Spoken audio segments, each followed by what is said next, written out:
And we're starting.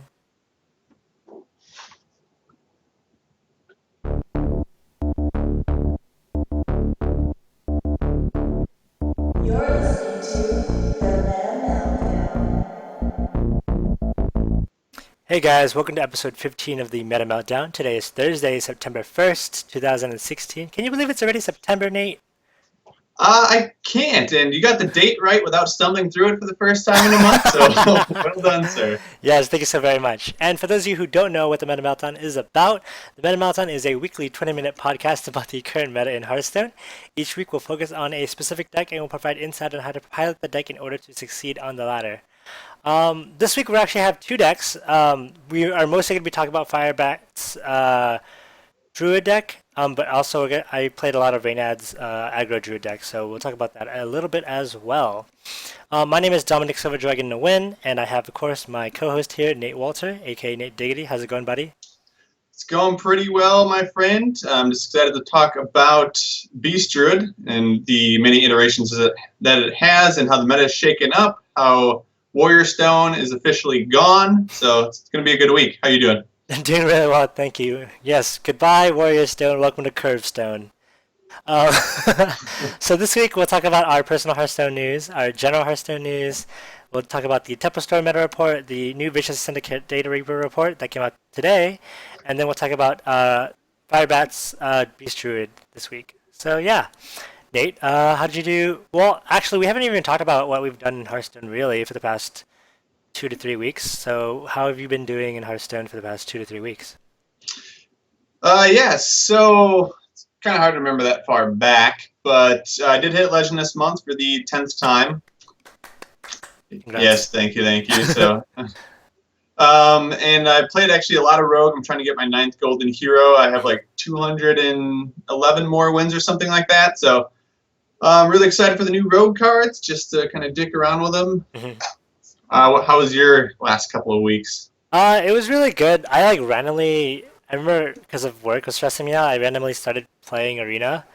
And I was like, maybe I should record this one. So I recorded it and actually went 12-0, so that was really, really fun. The deck was like broken.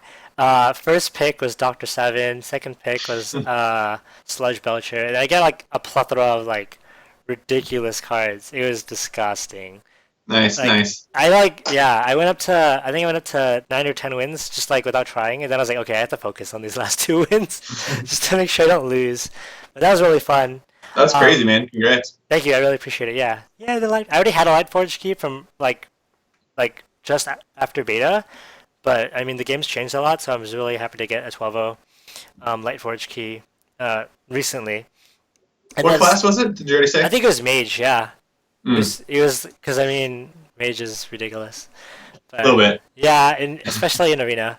And then Ben Brode actually tweeted me back because I saw someone. I was playing Pokemon Go, and People still play that? yeah, I know it's crazy.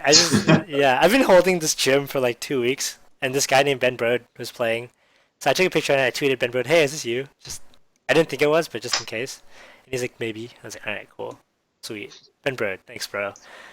Father of Hearthstone, basically. That's right. Yep, and then I actually played a lot of Reynad's deck this week, and I did really well with it. I think I have like a 70-ish% win rate, and I played like 25 games, so not terrible. That's pretty good. Yeah, and then I played the Tavern Brawl, which is not that good. I don't like it very much, but Yeah, the Portal's not a big fan, but it's yeah, all right. You get a yeah. free pack. Free pack, yay! Yeah. So in ladder news, actually the Spire came out today, and I actually haven't had a chance to play it yet. But Nate played a little bit of it. So what did you think of it so far? I actually really like some of the interactions with the boss fights. I haven't done heroic yet, but like the dragon one, it's pretty unique as far as capabilities. Mhm. So it's pretty fun, and the new cards are pretty decent. We get Medivh and some other new cards this week. Obviously, I really like Ethereal Peddler, the 5/6 rogue card that battle cries reduce all of your other cards that you got from other classes this game by 2 mana. Mhm. So I've been memeing on some kids with that earlier today. I was playing against a shaman, and I think I burgled, and the 2 cards that I got were Earth Elemental, and then after that I got Ancestral Spirit. So turn 5, I played Earth Elemental. I prepped, and so I got to play Ancestral Spirit for free, and then I Ancestral Oh Spirit to Earth wow. Elemental. So 7/8 with Death Rattles, not too There shabby. you go. I like it. That's pretty ridiculous. Yeah. What cards are you looking forward to this week? I mean, I don't really like any of the cards that are coming out this week. Medivh sounds like he'll be interesting, but not really competitive, so that'd be more fun. I'm actually looking at because I initially started out Hearthstone playing like Zoo mostly, so Makazar's Imp is gonna give us a new Zoo variant. Maybe it'll be good, maybe it'll be bad. But yeah, it's basically like you draw a card for every time you discard a card. So, and it's a 1/3 for one, which isn't terrible. So That's pretty good stats. Yeah, yeah. actually, that's the only deck that I lost to today against my Milkshake Rogue. Oh So, really? Oh okay. and it barely beat me, so I don't know. Either my Rogue was really good or he was pretty bad. I don't know. All right, sounds good. So yeah, looking forward to that. We'll see how well it does. Let's go into the meta report for Tempostorm. They call it the demise of the warrior. Nate. That's what I call it. So, Oh sorry. yeah. Oh okay. Nate calls it the demise of the warrior. Yes. Let's go through it.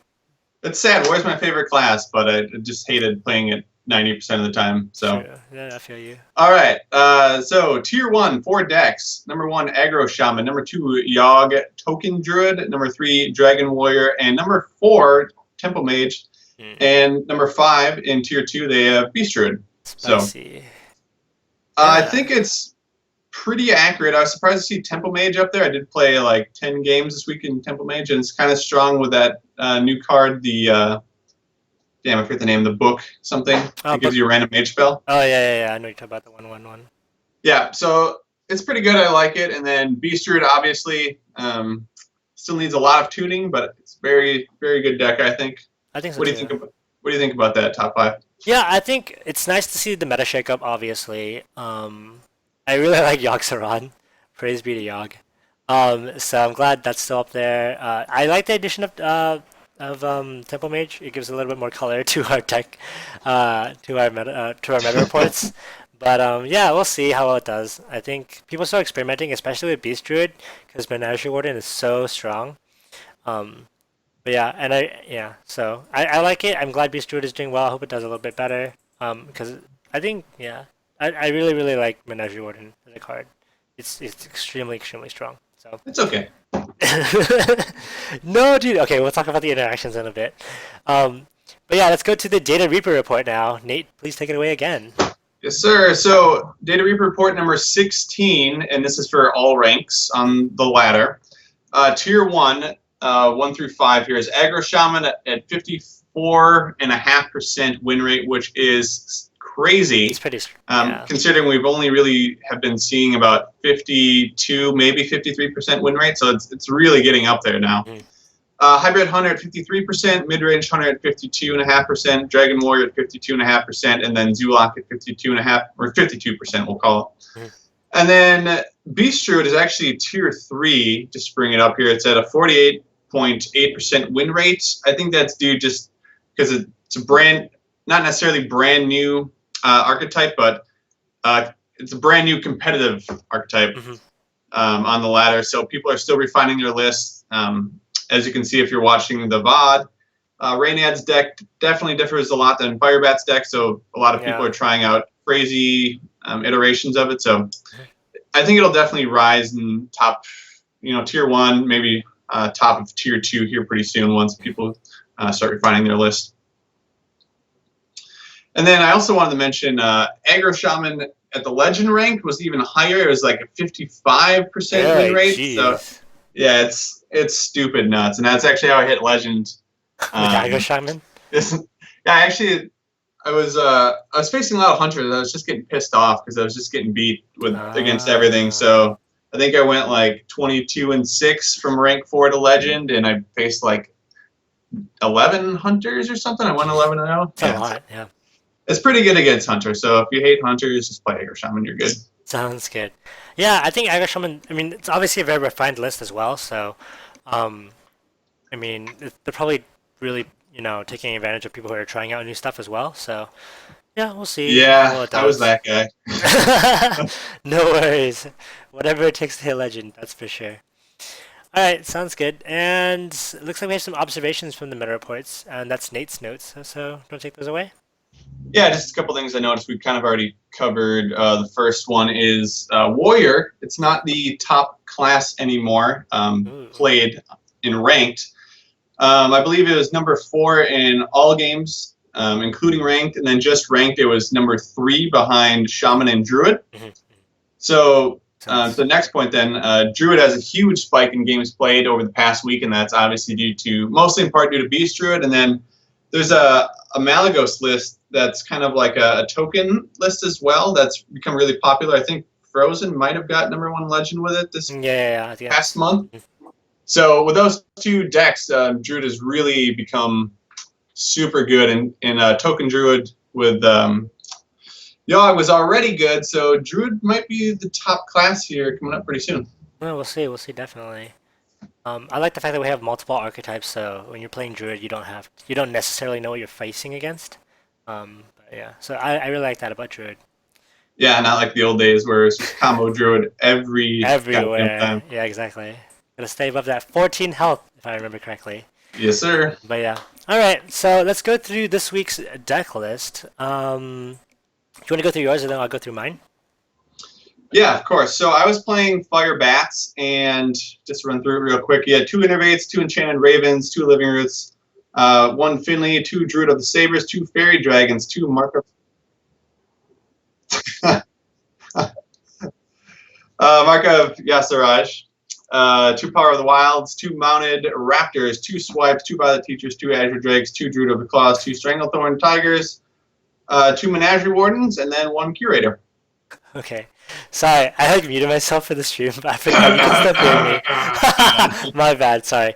And then Reynad's deck is the deck that I played the most. It has 2 Innervates, 1 Abusive Sergeant, 2 Enchanted Ravens, 2 Living Root, 1 Surfing Murgleton, 2 Direwolf Alpha, 2 Druid of the Saber, 2 Mark of Yogg-Saral, 2 Jungle Panther, 2 Savage Roar, 2 Savage Combatant, 2 Swipe, 2 Druid of the Claw, 1 Leroy Jenkins, 2 Stranglethorn Tigers, 2 Menagerie Wardens, and 1 Ragnaros the Fire Lord. I really like this list. I actually watched Renan hit Legend with this, and combinations like Savage Roar and Leroy Jenkins, kind of like OTK style, and then the Jungle Panthers are stealth, so you can kind of guarantee the Menagerie Warden battle cry. Same thing with the Stranglethorn Tiger. And then Reg just kind of top of the curve if you need 8 damage. So really like it.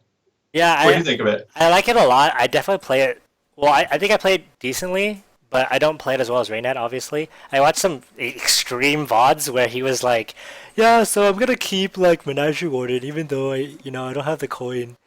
And he used he drew perfectly, and he won the game in like 4 turns. With I can't remember. It was like I think Druid of the Saber plus like Mark plus something else, and yeah, it was like disgustingly fast. It was ridiculous. So the deck's obviously really good. If a scrub like me can play it to like mild success, or I think pretty good success honestly, then yeah, it's really really tight in terms of like how tuned it is. I don't think there's a lot of cards you want to sub out really, but super fun. What do you think about Fire Bats? I really liked it. He kind of went more classic as far as what everyone else has been doing. So I'm just going to say first and foremost, I really don't like Finley Murgleton in these decks. I know Firebat did it for a Curator draw. I think Reynad was just going for something like I think he was looking for 100 hero power. Yeah, Warlock. Yeah, or Warlock just to draw. So I really don't like Finley. I think Druid already has a really good hero power. And the Fairy Dragons I played around with, I felt like it already had some good 2-drops and it didn't synergize as well as it could have. So I also swapped those out for 2 Druid of the Flames, which is either the 2/5 or the 5/2 for 3. And it also synergizes as well with Fandral. Makes sense. Actually, I think I swapped out something for Fandral as well because he's not in this list. Yeah, but I'm a huge fan of Fandral inside Druid decks. But yeah, I can't remember what you swapped out. But I was looking at some other decks too that had Fandral in them. They're really good. Yeah, so I liked it overall. I love the Curator. as a card. It's super good as far as value in drawing, and it creates archetypes outside of Beast Druid. It's got a lot of it's included in a lot of other archetypes. I know it was in like Murloc Paladin, and then like there's Menagerie Paladin going around, which is a shitty deck, but yeah. So I liked it overall. It's a good deck. No worries. All right, so let's talk about how you did personally with the deck. So you did really well, I assume. Yeah, I'm sorry, I don't have my win rate from this okay. week. Apparently, my computer restarted the other week, and I haven't used Tracklebot since. So I see. No missing worries. a ton of games. What about you? I know you said like 70%. Yeah, I had about a 70%, 71.43% win rate. I did really well. I won all my games against Priest and Rogue.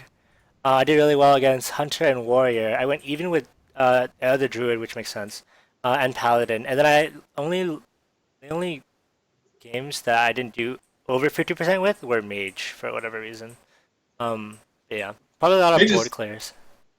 Yeah, Mage is in a good spot, and they do contest the board early pretty well, so it doesn't really surprise me.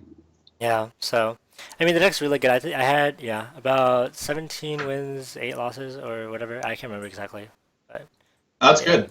So that was really good for me. And yeah, but we'll talk about Firebat's deck a little bit more clearly. Let's go with the overview for Firebat's deck. Nate?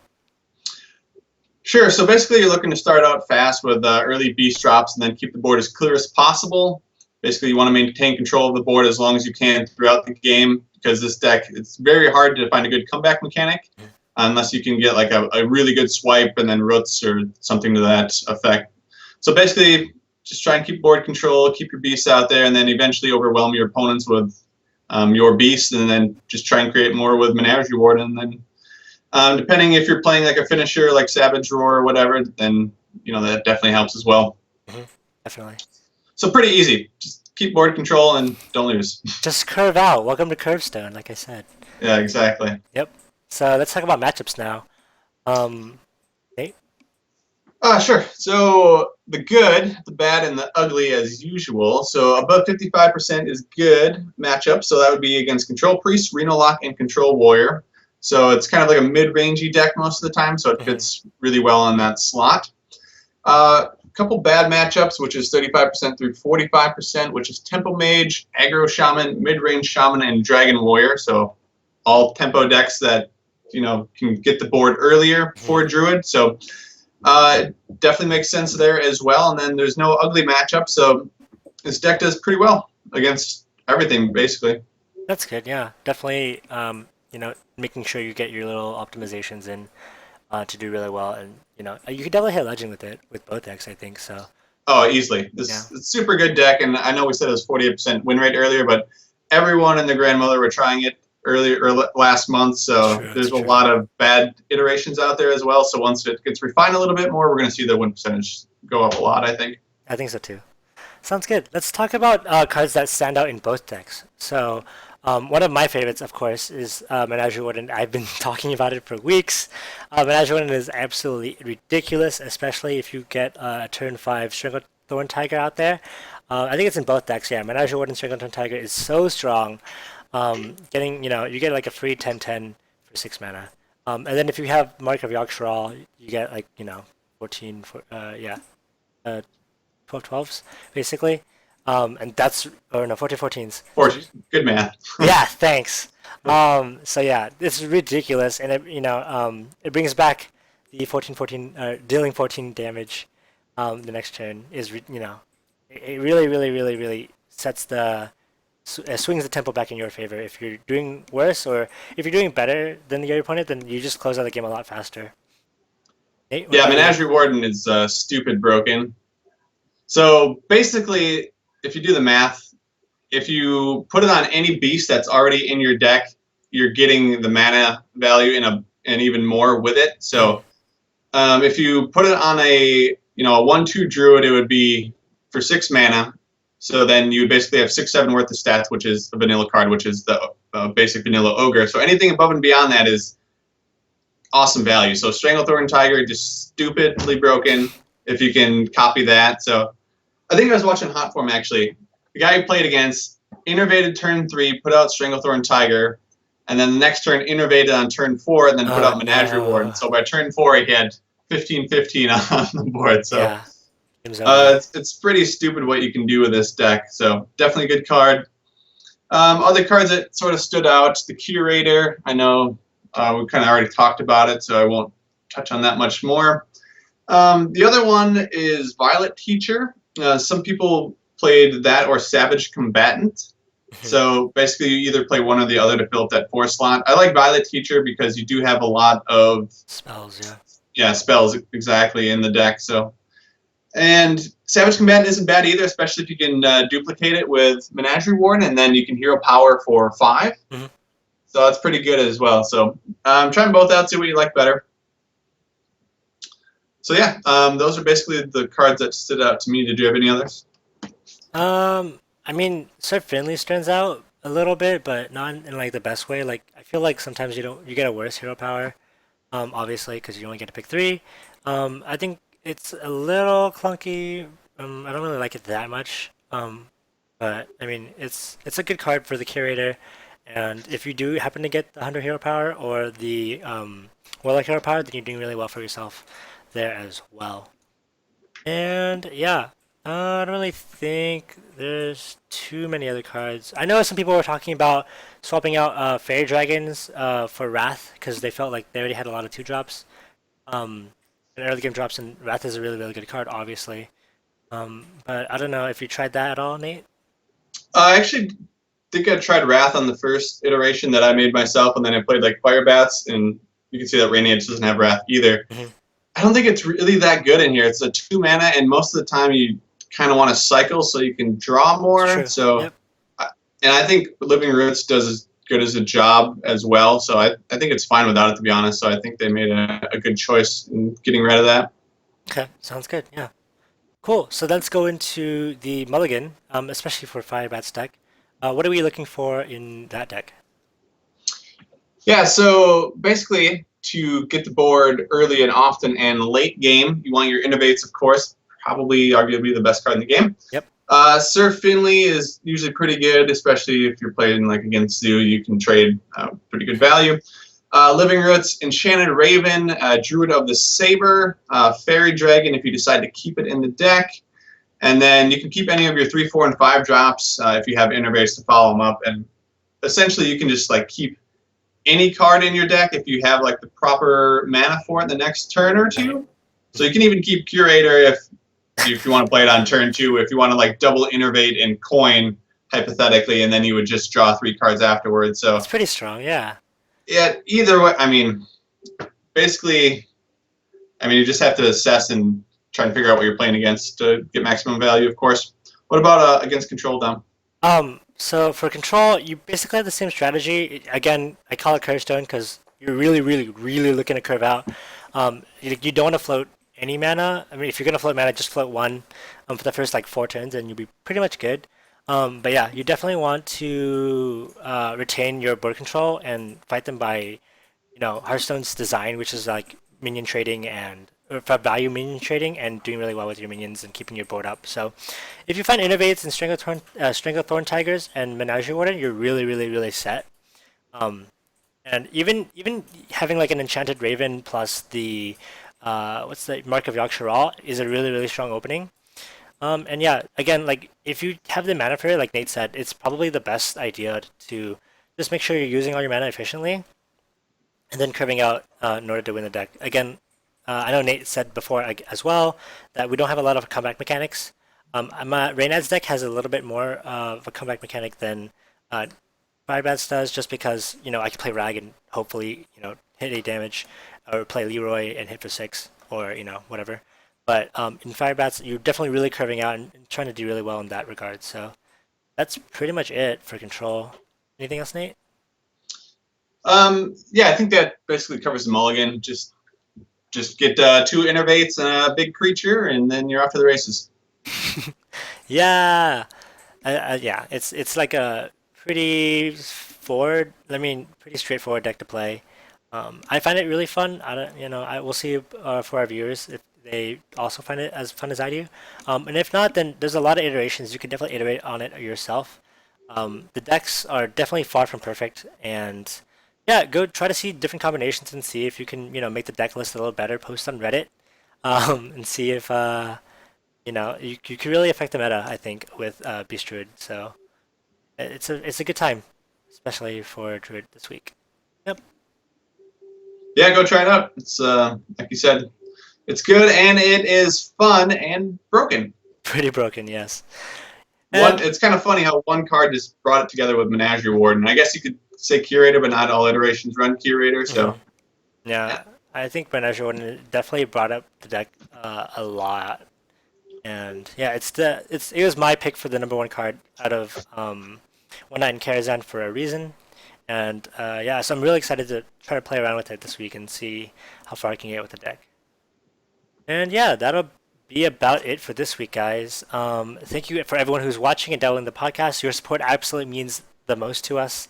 For us, we do it for fun, but I mean, it's really, really nice to have people watch and care about this kind of thing as well. Shout out to our moderator Ritual Plays as usual. Thank you again for moderating Twitch chat. I know there's like tons of people in there, so you gotta make sure they staff them out. And yeah, do you have any shout outs, Nate? I know we always ask our guests to do shout outs, but do you have any shout outs for yourself? Shout out to my wife for putting up with my nerdy hobbies. She is a saint. What about you? Shout out to my girlfriend as well. She definitely puts out a lot of. She does put out. Anyways, so shout out to her for being able to put up with me, and thank you for Francis for allowing me to do this in his room, even though he's going out right now. Yeah. All right. We've probably spent a lot of time on this episode. Too long, I think, for your morning drive. You can find this deck list and any previous shows at metameltdown.com. You can find us at twitch.tv/metameltdown every Thursday now at 7 p.m. I know we started a little late, but definitely come on today and every Thursday at 7 p.m. to come watch us. You can find us at Twitter at the MetaMeltdown, YouTube at MetaMeltdown. Our email is metameltdownpodcast@gmail.com. And yeah, that'll be about it. We're doing Temple Mage next week, Date? Yes, sir. Sounds good. Alright, thank you for listening. We'll be back next Thursday. Bye, guys.